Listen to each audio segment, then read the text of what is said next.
Welcome to GK news 9. Rangareddy జిల్లా court న్యాయవాది Israel హత్యను నిరసిస్తూ కరీంనగర్ బార్ అసోసియేషన్ ఆధ్వర్యంలో న్యాయవాదులు విధులు బహిష్కరించి కోర్టు ముందు నిరసన వ్యక్తం చేశారు. రంగారెడ్డి జిల్లా కోర్టులో న్యాయవాదిగా విధులు నిర్వహిస్తున్న ఇజ్రాయెల్ అనే న్యాయవాదిపై దస్తగిరి అనే నిందితుడు తమపై కేసు పెట్టించాడని కక్ష పెంచుకొని కత్తితో దాడి చేసి హత్య చేసినందుకు న్యాయవాది హత్యను నిరసిస్తూ కరీంనగర్ బార్ అసోసియేషన్ న్యాయవాదులు విధులు బహిష్కరించి నిందితుడిని కఠినంగా శిక్షించాలని నిరసన వ్యక్తం చేశారు.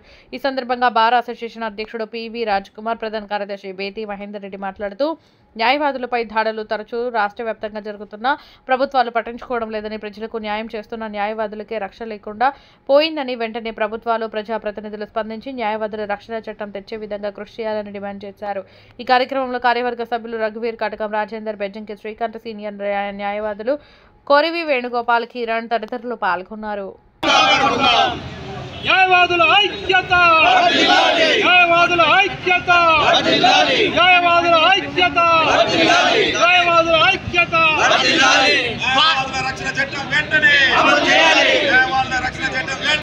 కోరివి వేణుగోపాల్, సీనియర్ న్యాయవాది, కరీంనగర్ జిల్లా కోర్టు. ఈ రాష్ట్ర ప్రభుత్వాన్ని నేను ఏం డిమాండ్ చేస్తా ఉందంటే, ఇజ్రాయెల్ న్యాయవాది కుటుంబానికి ముందు న్యాయం చేయాలి.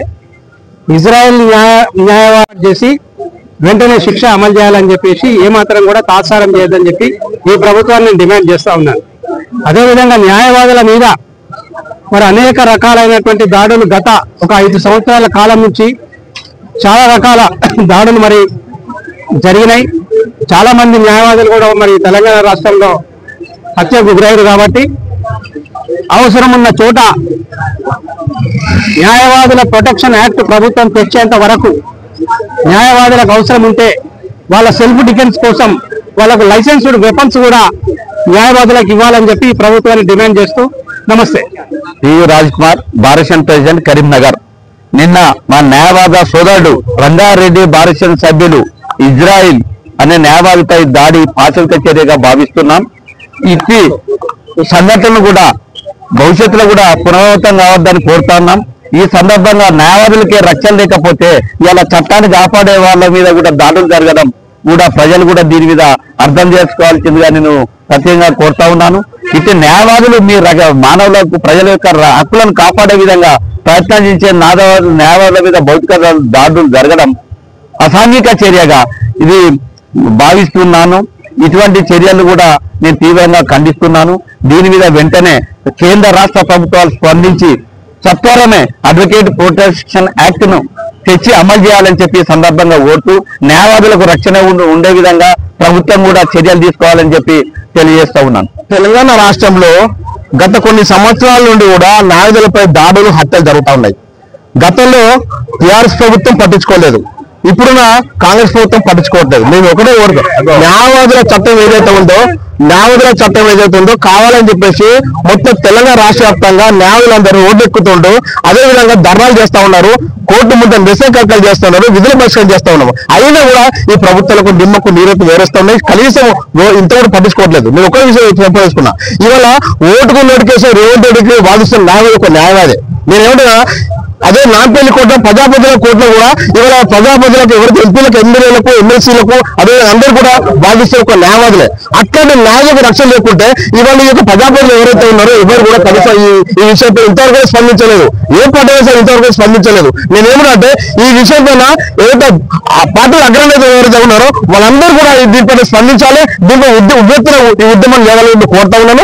అదేవిధంగా గతంలో కూడా ఈ యొక్క జనగాంలో కానీ, వరంగల్లో కానీ, అనేక ప్రాంతాల్లో, హైదరాబాద్ లో కానీ, కుక్కడపల్లి కానీ అనేక ప్రాంతాల్లో అధికారులపై దాడి జరిగినాయి, అదేవిధంగా హత్యలు జరిగినాయి. కానీ అప్పటి ఇప్పుడు కూడా చాలా సందర్భాలు కూడా మేము మీరే చెప్తా ఉన్నాం, నిరసన కార్యక్రమం చేస్తా ఉన్నాం. అయినా కూడా కనీసం ముఖ్యమంత్రి ఈ విషయంపై తెలంగాణ రాష్ట్రంలో ఈ విధంగా న్యాయపై దాడి జరుగుతూ ఉంటే కనీసం వారు ఇంత కూడా మాట్లాడలేదు. నేను ఇప్పుడే ఒక విషయం కోరుతా ఉన్నాను, ఇవాళ మీకు ఏదైతే న్యాయవాదులు మీకు పోరాడుతున్న మీ పక్షాన్ని నిలబడి మీరు నిర్దేశాలు చెప్పేసి మీ తప్పు పోరాడుతున్నారో ఆ న్యాయాలను రిక్వెస్ట్ చేస్తున్నాను. ఇవాళ ప్రజాప్రతినిధులకు మీరు ఏదైతే న్యాయాలు ఉన్నారో వాళ్ళకి ఉద్యోగాల కోరుతా ఉన్నాను. అప్పుడే వీళ్ళకు బుద్ధి జ్ఞానం వస్తుందని చెప్పేసి నేను హెచ్చరిస్తా ఉన్నాను. అదేవిధంగా ఇవాళ రంగారెడ్డి కోర్టు దాంట్లో ఏదైతే ఇజ్రాయెల్ ఒక న్యాయవాది అయితే ఉన్నారో ఆ న్యాయవాది ప్రామిస్ చెప్తున్నా, ఎందుకంటే ఒక వాస్తవాన్ని ఘటన ఇది. ఎందుకంటే మీరు అందరూ కూడా తెలుసుకోవాల్సిన అవసరం ఉంది. వల్ల ఒక వాచ్మెన్ కూతురు ఒక దస్తగిరి ఒక నేరస్తుడు అనేక రోజుల నుంచి వెంబడించుకుంటా అతను వేధింపులు గురి చేస్తుంటే ఆ వ్యక్తిని కేసు పెట్టించి జైలు పంపిన పాపానికి ఇజ్రాయెల్ న్యాయవాది వల్ల హత్య గురి కాపాడ్డది వల్ల.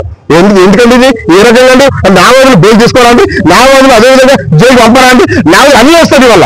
న్యాయవాదులు అంటే తనకు నచ్చిన తన దగ్గరకు వచ్చిన క్లయింట్ ఎవరుకున్నా క్లయింట్కు న్యాయం చేసేదే న్యాయవాది యొక్క వృత్తి కాదు. ఈ విషయం మరి ఆ దశైన గొడవ నాకు ఈ విషయం తెలవాలి వల్ల. ఎందుకంటే ఇలా మీరు ఒక విషయం తెలుసుకుంటారు, ఈ అడ్వకేట్ల మీద దాడులు చేస్తా ఉన్నారు. మరి అడ్వకేట్లు కలుసుకుంటే వాళ్ళు ఏదైనా సాధించగలుగుతారు వల్ల. ఇలా మేము సాధించాలని చెప్పేసి అనుకుంటున్నాం. మరి ఆ స్థితికి ప్రభుత్వం తీసుకొచ్చుకోవడం అర్థం చేసుకోవాలి వాళ్ళ. ఇవాళ ఖమ్మం జిల్లా కోర్టు ఆధ్వర్యంలో ఇవాళ మేమందరం కూడా న్యాయవాదులు అందరం కూడా ఇవాళ నిరసన కార్యక్రమం చెప్తా ఉన్నాము. ఈ యొక్క వాయిస్ ఏదైతే ఉందో ఇవాళ రేవంత్ రెడ్డి గారికి ఈ విషయం తెలియాలి. రేవంత్ రెడ్డి గారు కూడా ఈ విషయం స్పందించాలి. స్పందించుకుంటే మీకు భద్రత పరిస్థితి వచ్చే అవకాశం ముందు ఉంటుంది. అదేవిధంగా నా పేరు బేటి మైండ్ ఖమ్మం జిల్లా కోర్టు ప్రధాన కార్యదర్శి. Hi, this is Neha Shetty. Please subscribe to GK News. Hi everybody, subscribe to GK News.